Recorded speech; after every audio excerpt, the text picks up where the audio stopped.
Most premium layouts feel expensive because the structure is controlled before the styling even begins.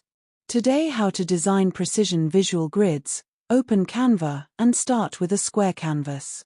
Insert multiple frames in a perfectly balanced grid layout with equal spacing between sections.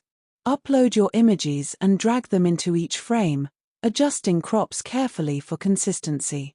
Select the background and apply a soft neutral or light gradient tone. Slightly enlarge one frame to establish hierarchy without disrupting the overall balance.